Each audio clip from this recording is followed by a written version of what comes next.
Well. Hi, everyone. Everybody say hello. Hello. Hi. Hi. We are here. Happy Stream Queens Con 3. I am so excited to be here, y'all. This is the Black Excellence panel. We are Black, we are excellent, and we got something to say about it.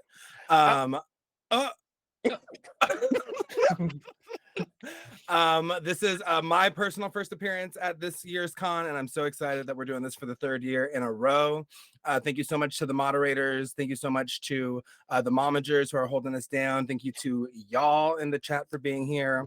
And thank you to these incredible melanated panelists we have here today on the dais. Can we get one singular clap for the panelists here? 1, 2, 3. Love that. Love that. We did not rehearse this. Don't hold that against us, please. For anyone who does not know me, my name is Surreal Camille. As a musician, I go by Sir Real, and as a drag artist, I go by Camille Eon, because I'll just be changing shit. I am a streamer on Twitch. I do drag. I'm a musician. I am, you know what?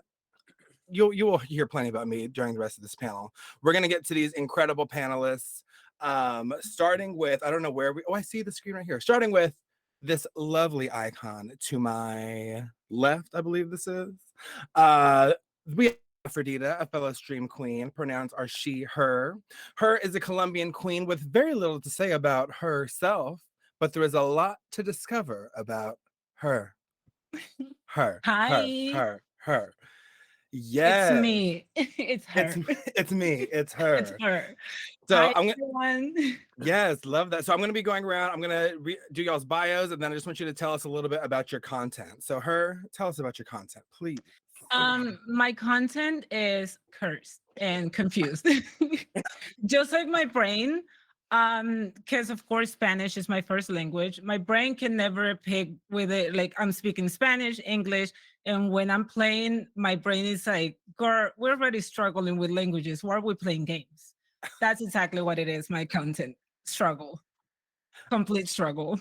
I love it. Well, we're here to get you through this, and Yes. honestly, with this look, you're getting a lot of us through this. So thank you very much for showing up and looking as fabulous as you do.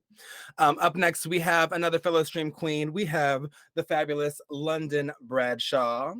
London Bradshaw is a full-time drag artist and a full-time Twitch streamer, and an even more of an activist for POC voices.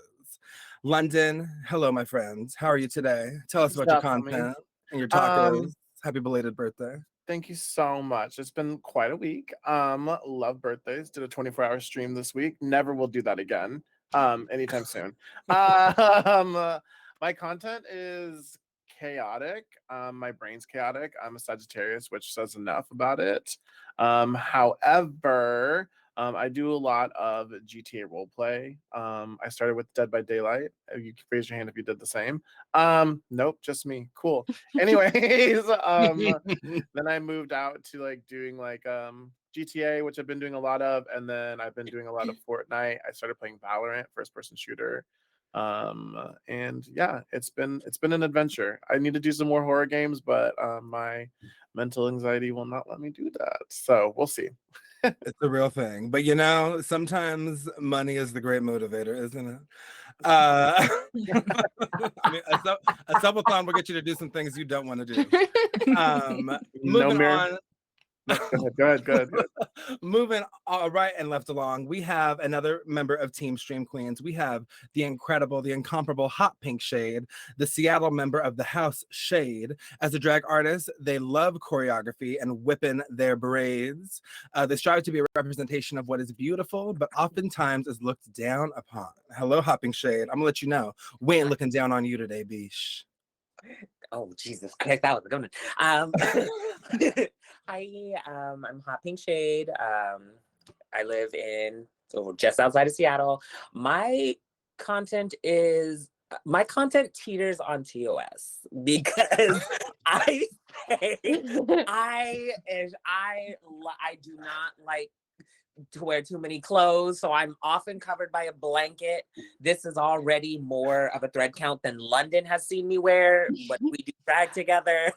The N-word is one of my favorite words to say on my stream, but because I've got some modicum of respect, I won't be using it for this panel. Dola's heart rate just went through the roof right now. I won't be using it. I play a lot of, and honestly, what makes it even more teetering on TOS is I thought it was a good idea to be streaming League of Legends, Valorant, Overwatch, this game called Space Lords that very few people play. And yeah, my stream is chaotic and not suitable for all ages. That is valid. Love that. Well, thank you very much, Hopping Shade. I adore your energy and I cannot wait to hear your fabulous insight. Also, shout out to you for being hot off the heels of the API panel earlier as well. Thank you, Double thank you. duty. We have right here in the center of the screen, we have the fabulous Coda Girl Shan. Coda Girl Shan is a variety streamer and full-time web developer. Her goal with streaming is to promote the need for more inclusive spaces for Black women in the tech and content creating community. Her streaming community is all about inclusion and also making sure everyone has a fun and safe time. Chanel, I'm so excited that we have you. How are you? Tell us about your content. Hey, I'm so happy to be here. Like you said it all. Like my stream is all about like, just having a good time, a variety streamer. I play a lot of just like comfy, cozy games, but I'm very like all over the place and chaotic at times just because my brain can't seem to stay in one place at any time. And sometimes we do some coding on stream. Most people don't understand, but they love to just come and see what's going on for the most part. And I love teaching it. But yeah, my big message is, there's not enough Black women in tech. And I just want to show my face and say, you can do it. You can be successful in it, And that's why I kind of started streaming, was to show you can do it as well. So yeah, love to be here. Thank you so much for having me. Love that. And I have to also say, I'm going to put you on the spot a little bit. Oh, no. My younger sister was studying for cybersecurity, like a course that she was doing. And she don't give a rat's ass about Twitch, but she found out about you. I wasn't even the one who like name dropped, but she Whoa. found out about your stream. She's not one to, make an account and get in the chat and all that stuff, but she was Yeah. absolutely peeping on some of your coding streams, especially when she was Awesome. doing cybersecurity. So Love it. I Thanks love to for- hear that. thanks for Yeah, inspiring a generation. I'm trying. Yeah. And last but absolutely not least, we have the fabulous Noob Tunes, one of my newer friends on Twitch. I'm so happy to have Noob Tunes here. Ooh, come on, tongue twister. They go by she goes by Noob Tunes on Twitch. She is a Black queer variety streamer from the United Kingdom who focuses on MMORPGs and Souls-like games. And can I just say the range of these things? Very different. Yeah. Welcome, Noob Tunes. Tell us about your content. Tell us how you're doing. So basically, I started streaming 2 years ago. Fell in love with Final Fantasy 14. I'm very obsessive with the type of games that I play. I find a game that I like, and then I just keep playing it till I die, basically. So more recently, Soul-like games. I'd say my content is very cozy, chaotic, depending on what type of content or what type of playthrough I'm doing. Sometimes it can be very chill, and sometimes it can be very on the extreme part. I like really hardcore type of gaming styles. So yeah, you'll definitely find out with me.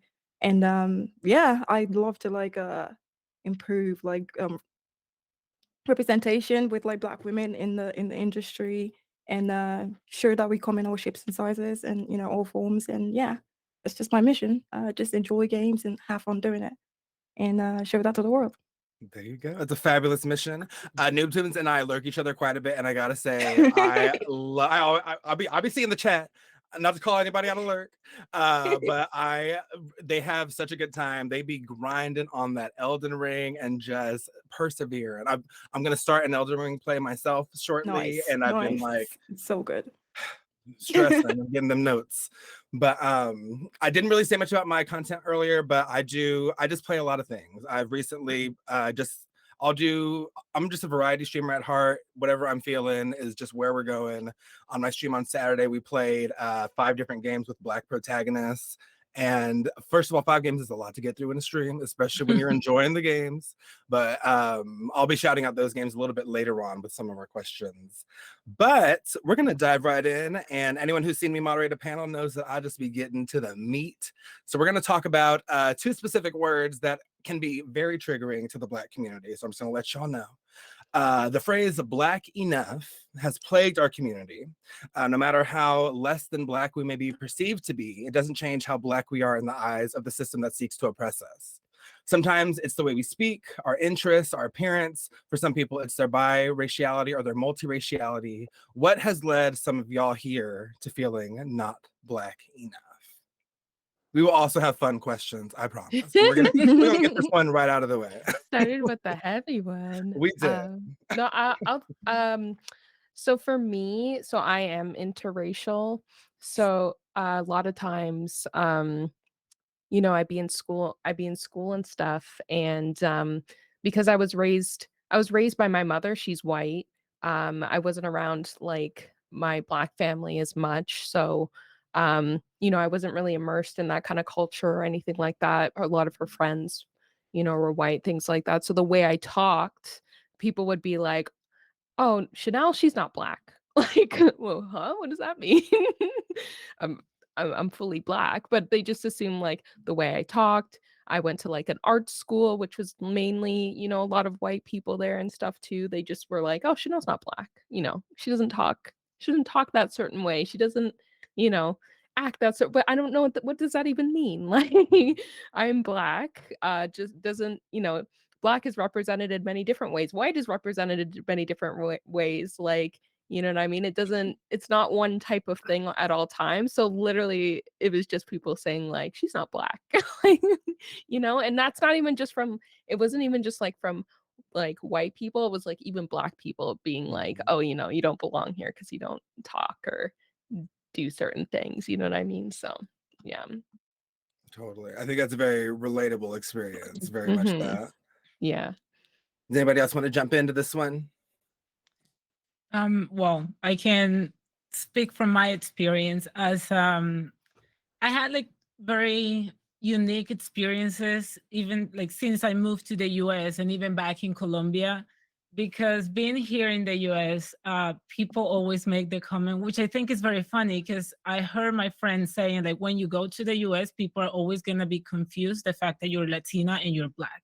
And I was like, that's impossible. Like, what you mean? Never, like, it's so common. And then being here, that I had comments where people are like, where are you from? And I'm from Colombia. Oh, I thought you were Black. And I was like, what?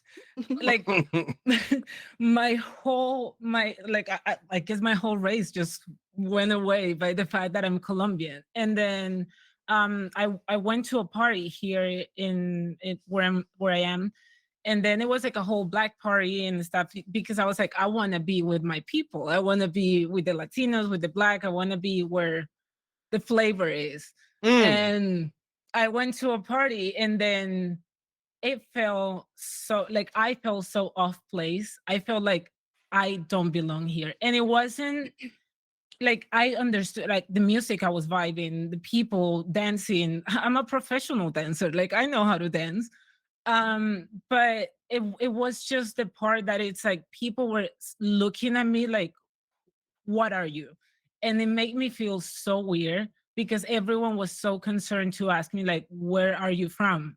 Because you don't look Black, or like you look different. And I was like, that's weird because back in Colombia, everyone was actually the opposite. Like, oh, I didn't know you were from Colombia because you're Black. And I was like, what is this between? Like it's either this or that. And I hate that because like no matter what, I'm both. Yes, I'm Black and I'm Latina, but it's always been that comment that it's been like a part of my personality because it makes me feel like I always have to choose either or, and it sucks. It's really unfortunate that we live in such like a rigid society with that sort of perspective where we can't exist. People don't allow us to exist in the in between, even though that's exactly what we're planted. Yeah. So thank you for sharing that. Does anybody else have any thoughts on this one? In relation, this is actually, it's funny enough, this is kind of a build off of my participation in the API panel, where not feeling like I belong because of my skin color, people made me feel like, oh, you're not Asian enough, you're not Pacific Islander enough. Whereas, sometimes the way I talk, some of my interests, like, for example, I'm heavy into K-pop, heavy into J-pop. London has seen me do, I don't know how many different numbers that it's K-pop numbers from head to toe. And people are like, wait, we thought you were Black. Are you really Asian? And then I've done hula in drag. It's just like, wait, are you Hawaiian though? Like, wait, are you really Black, or are you just a dark-skinned Hawaiian? Or are you just, and I have been asked before, like, are you an Asian who's just spent so much time in the sun or something? Like, and I'm like, God. all right, somebody get mayonnaise Miranda up out of here. Yes. Because I'm about to send her back to her boyfriend in 4 different body bags. Get her away from me. And then, like, don't get me wrong, there have been times, London, I apologize now. There will be quite a bit of shouting out to you because you are one of the Black people in this community here in Seattle who does validate my Blackness, knowing my multiraciality. So I'm sorry if you feel I'm putting you on the spot. I don't mean to, but you are one of the people in our community who validates my Blackness no matter what's going on. So there have been some people who are like, okay, cool, you're mixed with Black, Asian, and Hawaiian. That just makes you beautiful just like everybody else. Great. But it gets my interest, my vernacular, everything. Sometimes even using the word vernacular. Ooh. Get child. Whom? Don't use the word I whom said- around someone. Girl, I said, Oh my God. I said in a conversation. I'm And 3 dead. Black people looked at me as if I said something wrong. Child. It's real. Yeah. There's a self-imposed stigma that I think a lot of us grew up around, that, you know, if you appear educated, then, or if you speak a certain way, or if you use certain words and not other words, then you're seen as less You're than seen in as the less community. than. And it's just like, well, I'm sorry, I ain't gonna talk like this all the time and everything and shit with all the white people around. I ain't gonna talk like that. I'm not gonna do that every Authentic Seattle. Yeah. Child, look, I swear, for me, being Black in Seattle, sometimes just the way I walk and talk is like to Black people is like somebody opening an umbrella when it rains out here. We don't do It's- that. We also don't do that. We don't use umbrellas when it rains. Thank you for context, because Yeah. that sounded like what you're supposed Yeah, to do. like it's like you get the Seattle. It's like there's this thing called the Seattle freeze, where it's just like people view you as an outsider, whether you're from here or not, and you get, child. It's like you got the scarlet letter, and again, saying the word vernacular sometimes gives me that Yeah. with the Black community. London, I'm curious about your experience, also being from Seattle, well, being based in Seattle. I'm not sure if you're from Seattle. Let us know if you feel like it. What has been your experience with feeling Black enough?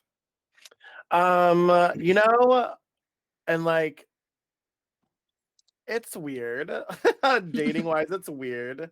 Seattle is very whitewashed, and I'm not saying that in any disrespect. It's if you are any sort of melanin, it's usually either you're a fetish of some sort to people who are like, oh, I love Black skin, and I'm like, Black, like, I don't want to do this, please, I don't want to do this, or like, you know what I mean, or in like the drag community, performance wise, it's like a quota that they have to fill into a show. I will say not so much anymore. I think after the pandemic things have changed. Before that, I think Hot Pink and I were probably like one of like 4 African American performers, if not more, but just like primarily the ones that would be like, oh, do you want to perform, when there are multiple of us performers in the community. So it's a little different. As for being Black enough, I think it's just like a kind of hard for me to it's not hard anymore, but I have 2 white parents who are also queer.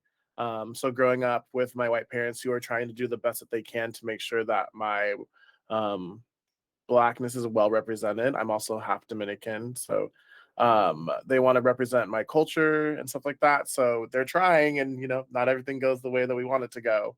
But knowing that they did their best to do what they wanted, do what they can, was enough for me.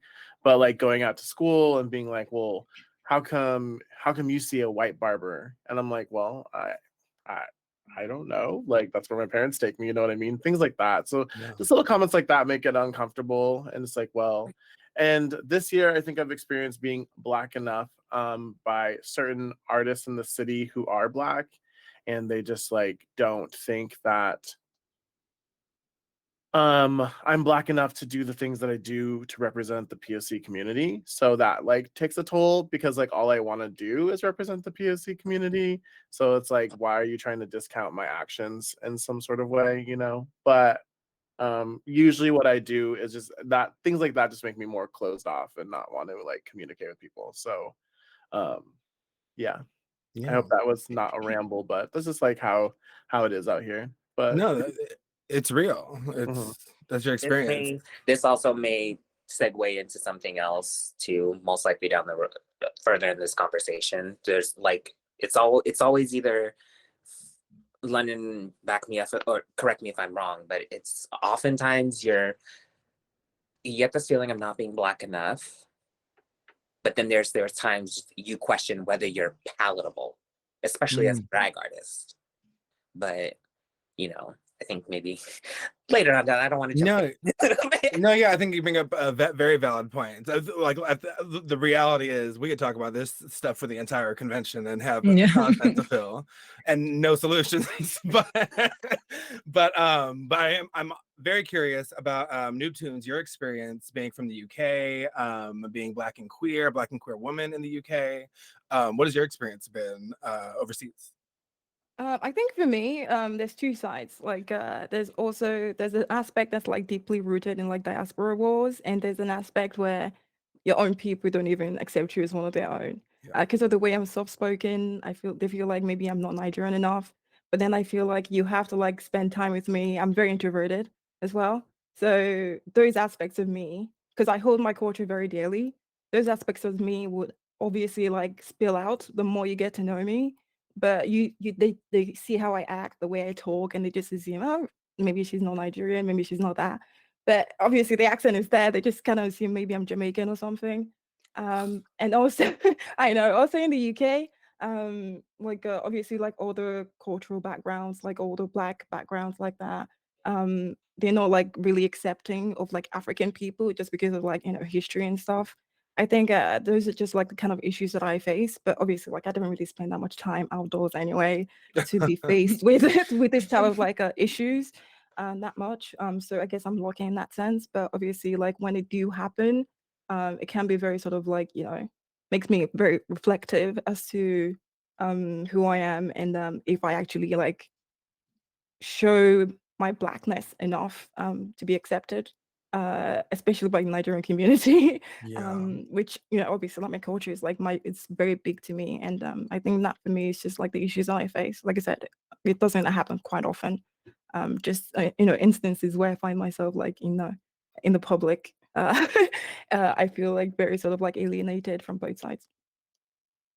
Well, honestly, I gotta say, you talk about holding your experiences very close to you and holding your culture very close to you. I'm very grateful that you agreed to be a part of this today and to share those experiences.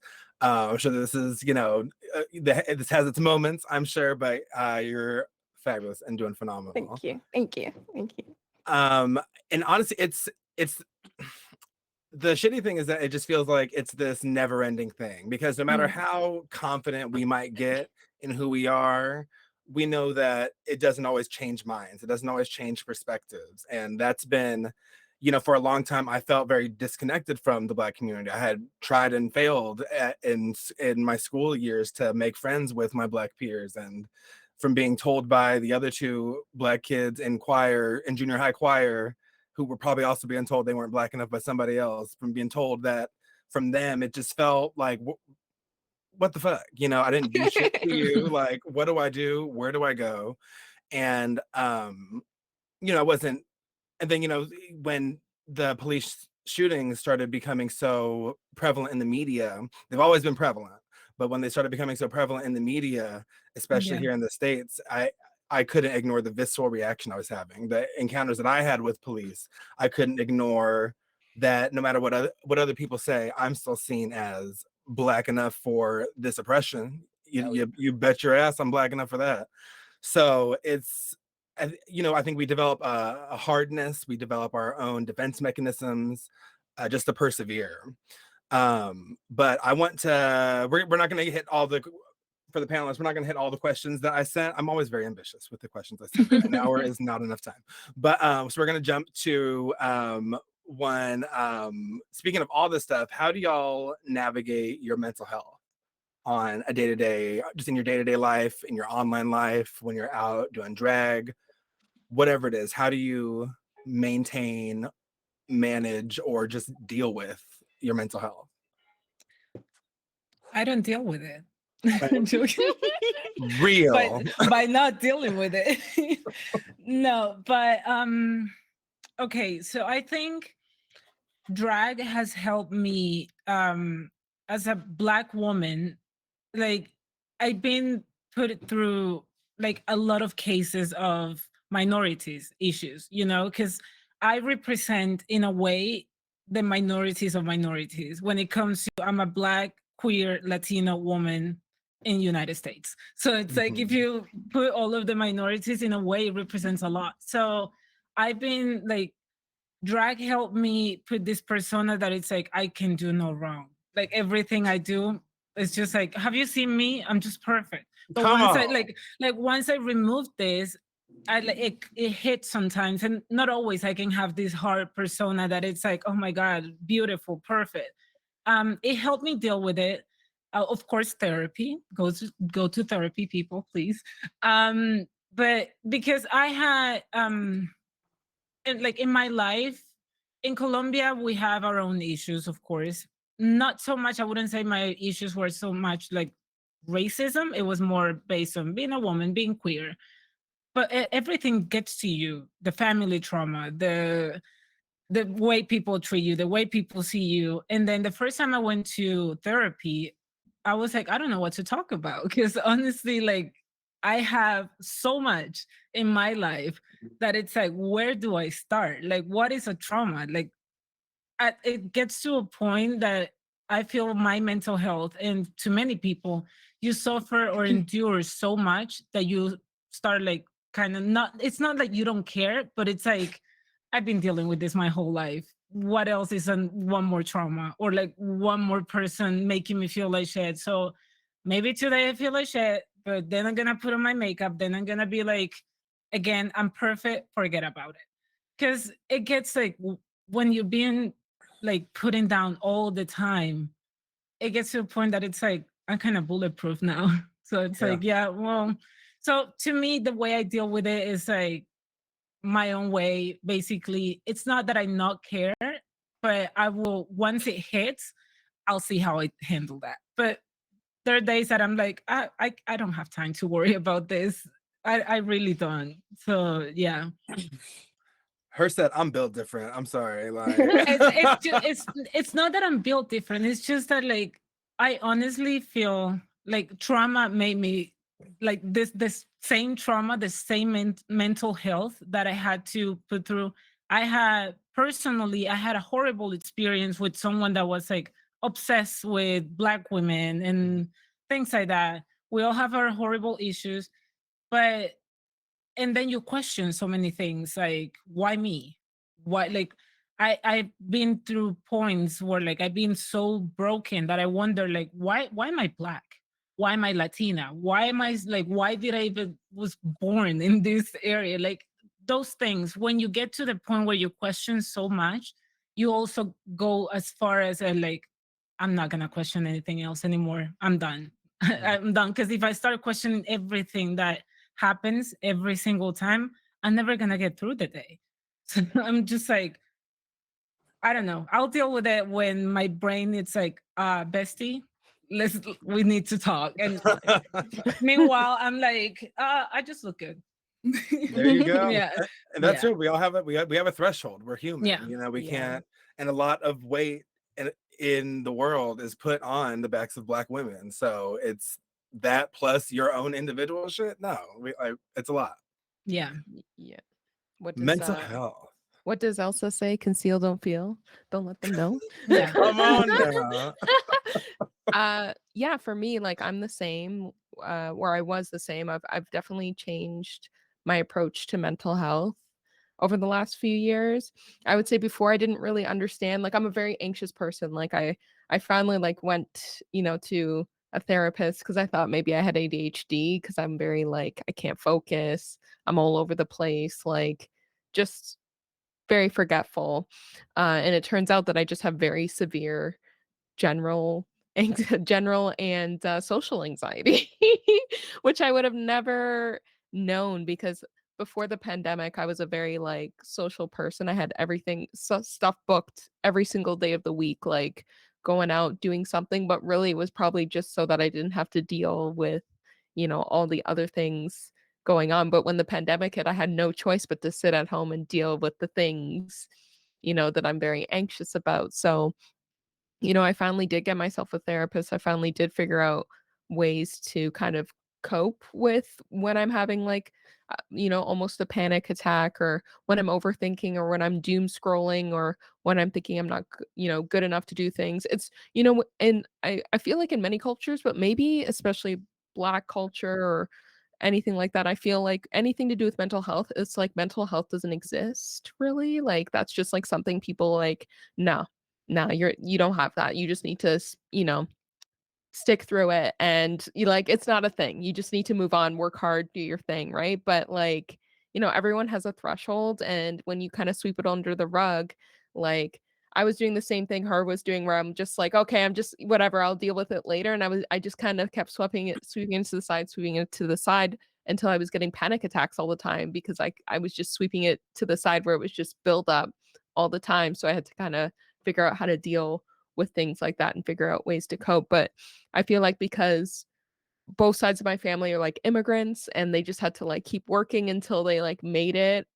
It was just like, I just felt like I had to keep doing that and just ignore it. And it just was a buildup. So now I've like realized I don't have to stay at the job that's like causing me so much harm. Like I can leave and do something better. Or, if I feel myself burning out from streaming, like I just stop and I just like I'm someone who would be like, I need to keep working. Like I'm on a good path. Like let me keep doing this thing. But it's like, but I'm gonna burn out and then I'm not gonna enjoy it and then I won't come back. So, I'm just trying to figure I now know kind of my triggers. I know when I need to stop and, evaluate and breathe and then, slowly engage myself again because I don't want to ever, hit that threshold again. It will happen, obviously, like there will always be that time, but at least I know my triggers, so I'm like much better at it. Totally. Absolutely.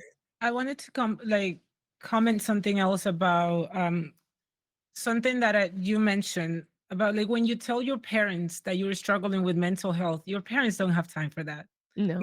They're gonna tell you. My parents, my mom, personally was like, when depression, you don't have depression, just go practice more, go do more, like go That's do not your real. homework. It's like go do your homework. You're depressed because you haven't finished your school chores. And I'm like, what? No, that's not the reason. So I feel like as Black people, sometimes we're just learning now to afford mental health. To like, and that mental health is not just like, when I mean afford, it's not just like paying. It's that realizing that it's a thing. Because your parents, we come from like a generation that your parents, it's like, we don't have time for this. We have to work. We're being oppressed by this society. We can't, and we don't understand these feelings that we're feeling by this oppression. So we're just gonna keep working and dreaming that one day we're gonna get rich and we're not gonna suffer from any of this. So realizing that it's a process, like realizing that you actually need help, that mental health is a real thing, that depression is a real thing. To make my mom understand that when I went to my therapist and then I'm like, I have severe depression and anxiety too. And then to like make my mom understand that, she's like, but but what does it do? Like, what do you need? And I'm like, it's a process. And then, Mhm. so that's why I feel like a lot of us don't know how to deal with it, or just basically don't deal with it because we weren't taught in the past. Like, our parents don't care. So it's passed on to everyone. Totally that. Nugent, I see you nodding along. Are you, did some of that resonate with you? Yeah, I think but slightly different. Like so personally, if I feel like I have issues that because I'm not very sort of like an open person who talks about how I feel, especially like if I feel like it's going to bring down the energy of the room or whatever, I tend to just like sleep, which is weird, but I sleep until I wake up in the morning, and then most of the time I don't even remember what it was about, or I've just sort of like forgotten about it. And it's just out of my mind. But obviously, that's still building up in the background, and then you get to a point where it's just kind of like it just all comes flooding back. I feel like the only person that I really feel like I can sort of like talk to in those situations is my mom. And then when I do, obviously she's always like very consoling, understanding. And then when I do, it's always like, "Oh, go pray about it." I'm just like, I need to take action. I don't need prayers. I mean, like, I guess if you're like a really religious person, maybe that's kind of comforting to you. But personally, I'm not. So it's kind of like an instant trigger for me. Like, that's not going to do anything. I need actions, right? Yeah. But obviously, she's trying to help, but she's just kind of like, okay, it kind of dismissive in a way. Just pray about it. There's nothing, God can't do. So it's just kind of like, oh, what's the point of even talking to you sometimes? But Yeah. obviously, it makes me feel better that I have just sort of like let that out of my chest, and just talking about it with my mom, because I feel like she's the only one that would actually listen. I think that's just how I've felt about it. I should probably see somebody professional rather than just like dumping on her, all the time as well. But yeah, that's just how I deal at the moment. Totally. Like our fellow panelists have said, it is a process. And thank you for bringing up the parental religious piece, because that is deep and it is a long, yes. London or Hot Pink, do you have anything to add? I know, London, you'll be moderating the mental health panel, so I know this will be coming up over in your neck of the woods as well. Yeah, I think I don't deal with mental health well. When trauma happens, I don't really know what to do. I think I'm thankful for people, Camille, like you, who reach out and like something's going on. Like, hey, I have friends who are like, hey, if you need to talk, I'm here for you. And it's like, okay, but like, I think I'm in a situation in my career where it's like trauma. Oh, but you have this booking at this time, so we just need you to go here. So I'm so sorry that you're dealing with something, but we just got to keep you moving along. Smile, and you get pushed along the side. It's like, okay, well, I fully didn't get to process what just happened, and I think that's happened like so much in the past year and 2 years during the pandemic that it's just like now it's like okay, and so you don't really deal with it well. We can talk more about it tomorrow in the mental health panel that I'll be moderating. Um, but I'm it's weird because I would rather be listening to other people to try to be there for them, but then when someone's like, if you want to talk, it's like, oh well, I'm fine. And then we kind of move on. Like, do you want to play Valorant or play video games or like that? Same. And they're like, Aphasia "Wait, what?" speaks. So I think it's like Sure. distractions or just like trying to not think about it. Moving on with like just yeah, I need to find a way to do that. And I think that, and I don't know if it was said, I think maybe Shan, you said it, but I don't think Black people have the luxury of dealing with mental health. Um, and if you didn't say that, I'm sorry, but I thought you might have said it, so I may be incorrect. No, Yeah. basically I said that I was saying like a lot of times in like black like in Black families, like it doesn't exist. Like mental Yeah. health doesn't really Yeah. exist. It's not a thing. You just need to move Mhm. on. I will say my dad is more understanding. He's a bit younger, but like his father and stuff, like that's not a thing. You Yeah. gotta Yeah. work. Just keep working or Yeah. whatever, or pray. Yeah. Yeah. Like, The religious aspect. We Yeah. can get into that, but I don't know if we're Mm. getting ready for that today. Maybe if you went to church, like Yeah, Yes, wow. very that. Love gospel music. Feel differently Mm. about church. It's wild. Hot Pink, do you have anything to add? Me personally, to me, there's a difference between dealing with and coping. I don't deal with it. Period. I have a coping mechanism. I'm very, like, for me, I'm dealing with a whole bunch of mental health issues right now. But the way I just cope with it when I'm going through some shit, like, or if I know I've got to be like at a booking or something, like I'm very standoffish and combative, which isn't usually me. Unless I'm very standoffish and combative with people I'm not comfortable with, or I also use distractions. I'm constantly trying to keep a conversation going, even if it's beating a dead horse. I'm just talk, just so I can make sure I don't have to deal, because I, being raised by my mother, you know, Hawaiians aren't the most in touch with mental health either.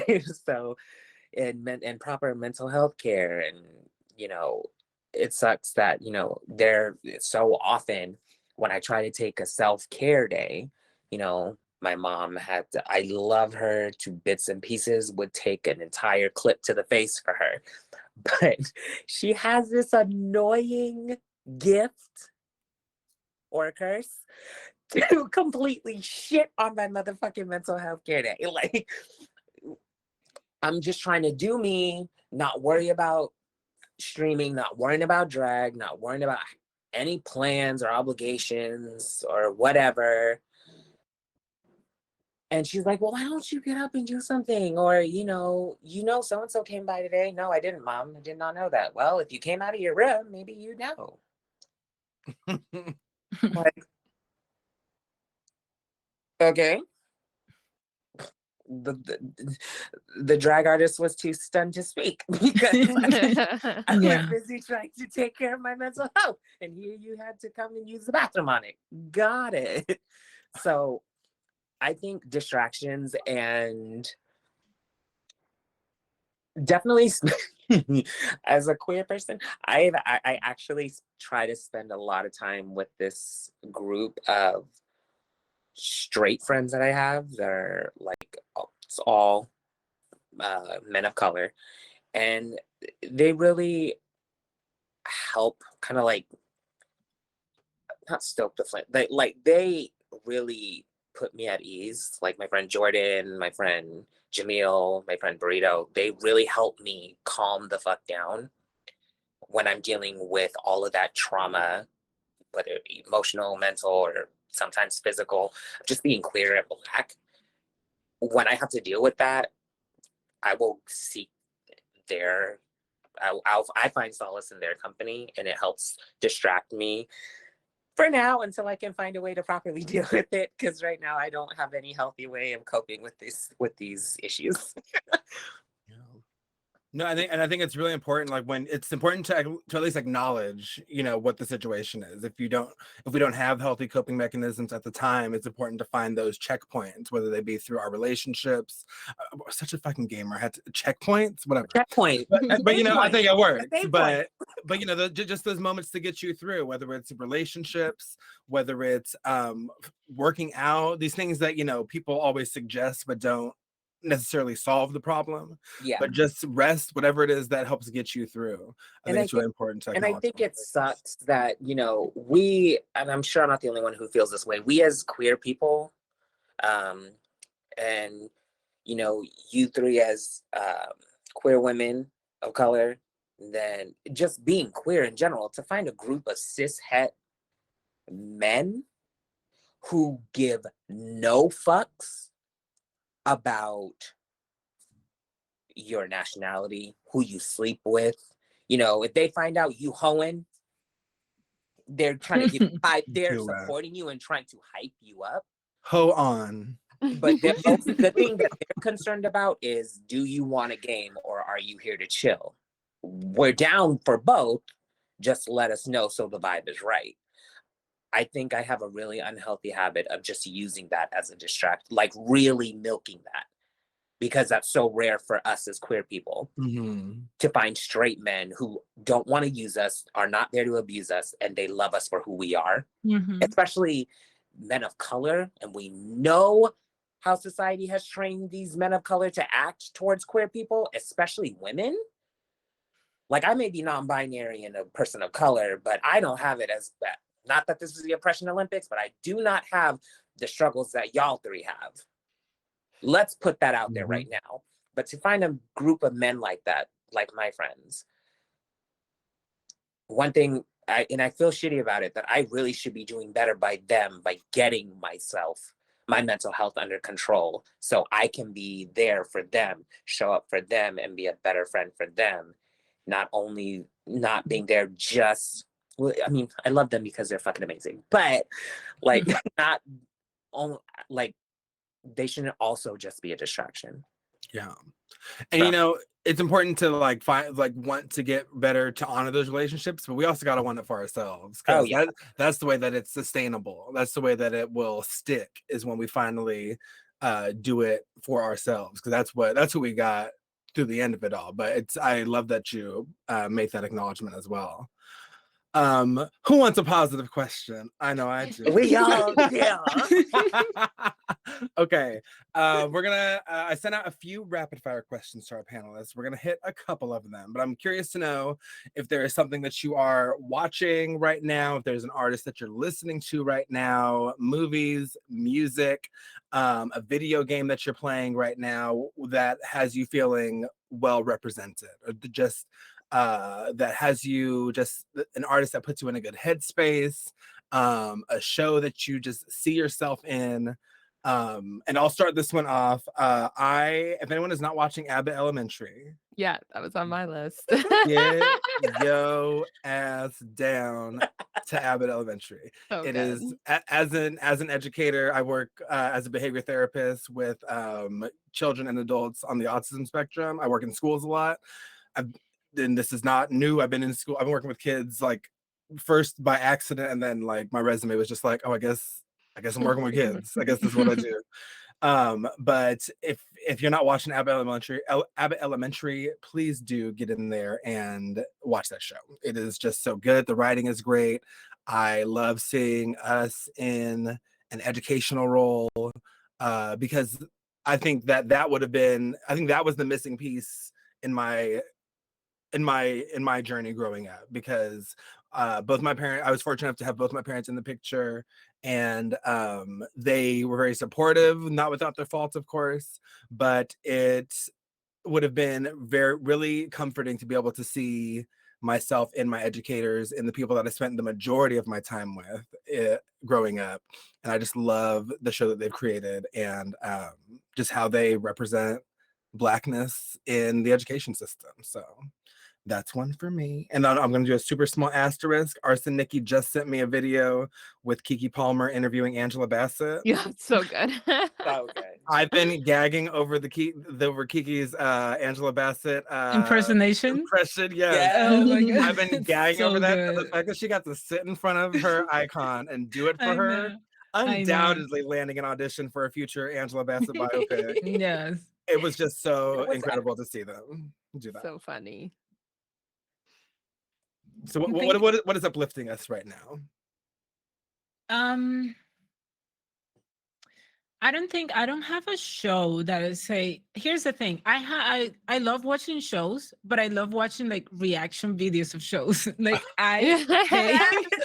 Come on, you two. I am a YouTube. I'm one of the few people who pays YouTube Premium, because I like watch so much YouTube content, people reacting to, and then I get to like a point where, let's say, I don't know, The Walking Dead. I never watched The Walking Dead, but anyways, The Walking Dead. And I'm like, I'm gonna see all of the reaction videos from like every single reactor that there is out there in YouTube. So you should, especially, but like that's what gets me going. But I don't have like someone that I would say like, oh, this is the person that I want to follow. Or I just go and it's like reaction. I'm like, who's reacting to this? Who's reacting to that? I love that. Yeah, but also like when it comes to like a Black person creating something good for Black people, is Jordan Peele's movies. To me, I love horror movies. I'm like obsessed with horror movies, and what he's done is amazing. Not because like the social commentary, I love that, but to me one of my favorite ones is Us, because there is just Black people existing. It's just Black people living. There is not something like the fact of like, oh, they're Black, pointing at the fact that they're Black. They're like, of course they're Black. We can all see that, but you don't have to mention it all the time. So I love when the youth, and also Nope. I don't know if everyone saw it, but it's also that it's just Black people existing and having normal life, and these things happens to them. Like, and that's what I love, because I am in a moment that I'm kind of, I don't know if everyone is relating to this feeling, but I'm kind of like tired of seeing the media representing the Black trauma. I'm like, please, like, yes, we know this happens. We know the story of this person that was sold in racism, not racism, sorry, in the slave era, all of that. Like, we know it from heart, and we suffer the same thing that is happening. So it's like we don't have to see it all the time in a TV show, in a movie, in this. So I'm like, sometimes, yes, you do need those movies for other people to see. But when it gets to the point that it's like the only type of movies where you see about Black people, it's only about like, it's like milking the Black people suffering. And it, to me, I'm like, oh, I'm tired. So, Yeah. and it's something that Jordan Peele hasn't done. He didn't do like, oh, Black people suffering. Yes, let's put it there. It's just Black people existing and having normal life with horrible success, like things happening to them, but like not related to the race or their suffer, like the fact that they're Black. It's just horrible things because it's a horror movie. And Yeah. also, they're not dying first. They're the last. Like, Thank it's not. God. Thank It's like, you. and they're actually the main girl. They're like, it's that, and that to me is everything. Take notes, Ryan Murphy. We're sick of it. I've had it Please. with you. Stop it, please. I know you're watching. I'm screaming. I know you're in chat. I'm calling you out alert. What? So okay. What's the question? Yeah. What are we watching? What is uplifting us? I love that. Hermaphrodite. For me, I would say Janaya Khan, the social activist. I just watched the Sunday service, like a live stream on Instagram, and unfortunately, they only come out to like talk when something bad has happened. But I love to hear their takes on things because they actually go and do research and show you like backed up claims that they're making. And I just like to like hear their takes on things and have like a other side of things rather than just like going on Twitter and just like hearing everybody have an opinion on something. It's like it's not like very sort of like one-sided. It's like open discussion. I love to just watch us on the service for that reason. And on a more positive note, I guess Atlanta. We actually have like Discord movie nights from time to time with my community where we just like sit in Discord and just like binge all the episodes. I think we've seen like 2 episodes this season, so we need to catch up on the rest. I think it's like 5 or 10 or something. I do love watching Atlanta, especially the Nigerian actor who pretend to be Nigerian. I can't remember what the name is. I'm not very good with names, but yeah, I love the episode where they actually went and got like a jollof rice, and then it was sort of like colonized and and then this person actually bought the entire franchise and then made it sort of like Western. And that hurt me to the core because obviously jollof rice is very big Nigerian, dish. And I was just like, oh my God, why? Ruined. But yeah, I relate deeply to Atlanta for that reason. So yeah, I think for me it's Atlanta or Janaya Khan. That's just the only thing I can think of at the moment. Cool. Atlanta's definitely on my to watch list. It's so good.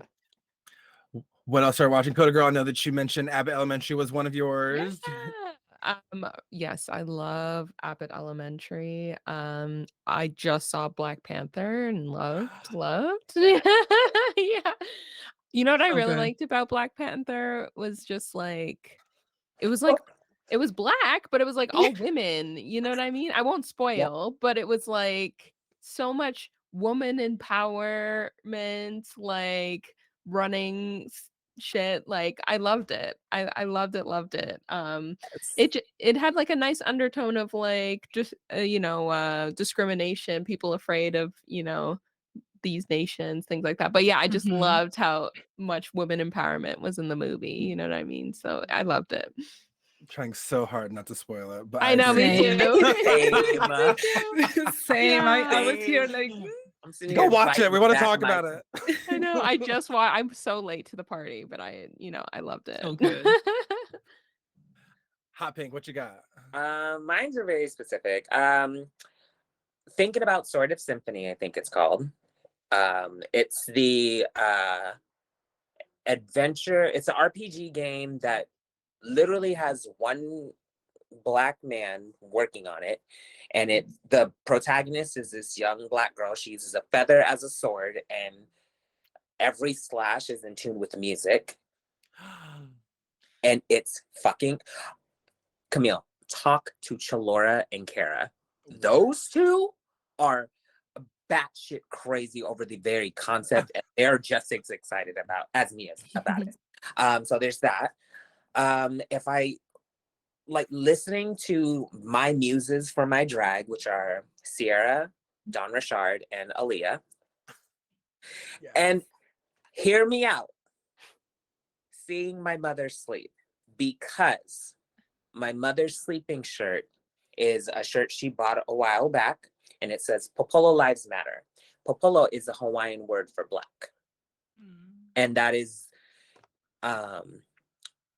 if we have to go do grocery shopping at night, or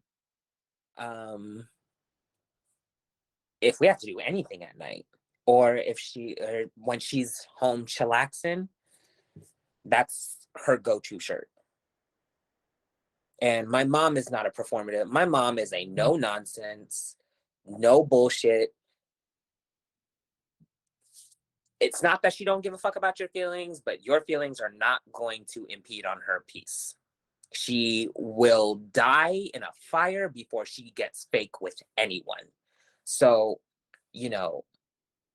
it's not, I know my mother. Good Lord, spent 32 years knowing the damn girl. She's not a performative person. So, knowing that is her go-to shirt, and that is a shirt she has treasured since it arrived in the mail from Hawaii, that is my boost of serotonin. And then, obviously, spending time with my Black friends and my friends of color. I love my white friends. Don't get it twisted, especially because I know some of y'all in the chat. But it's not the same. It's really not. I It's the love same. all of my friends, but you know what? Hanging out with people who got a melanin count. I'm sorry, honey, that hits way different. Like, as London, I will fawn over her, knowing good and goddamn well, bitch, I live about 20 minutes from her. But if I know I got a show with her, sorry, them. Ooh, my bad. If I know I got a show with them, child, they will get my attention more than damn near everybody else in the club. And that's on period. Fully that. London, can we get your answer for this? And then we're going to prepare to wrap up this panel, y'all. I know we have so much more to talk about, but we're going to get some final thoughts after we find out what is uplifting you, London Bradshaw. Anything that has Black women as representation, just because I think my favorite pastime is watching like Black women rip out white men's souls. Like Kerry Washington in Scandal. you. She literally is an icon. Kerry Washington is literally the actress of my life. I love her.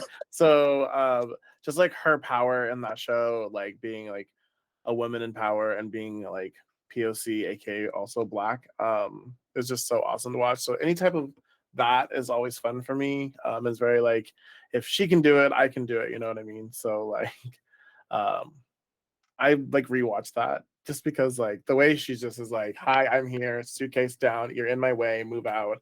I've asked for these things and they're not happening, and I would really appreciate them. Next question. And it's like, whoa. Also, I know this sounds like, actually, you know what? I'm not gonna say that. Never mind. Okay, no, I lied. I love House of Dragons, and it made me so happy. Not that their wigs were the best. Oh, yes. Not that their wigs were great, but they had Black representation in House of Dragons. It was so good. They did. Mhm. And I then hate that show. I hate Dragons. So now let's go. We're going to sit next to each other. I've never seen it, so I'm new. Same. I it haven't is either. black representation, which and even though I think that I think there's also we talked about it last night a little bit, but black representation in a Tim Burton show finally for the first time in a long time. So we can Yeah, talk about it later. Wednesday. Yeah. Totally. And these things have layers to them. As we could see here, we feel differently about some of these things, and that is fine. Where you get it and where everybody gets it, but as long as you're getting it, that's good. Got it. We're going to do a very quick wrap up. I'm going to ask y'all to I'm going to ask for a tall order. I need 2 pieces of information for you before we head out of here. I need you to let people know where they can find you, and just 1 brief sentence about what it means to you to be the representation for someone else that you might not have had growing up. I know it's a big ask, but let people know where they can find you and what it means for you to be representative of someone else. I'll go first. That's my kindness. You can find me at twitch.tv/SirRealCamille. I will also be on many other panels this weekend, an additional one tonight. I'm gonna keep it brief like I asked everyone to.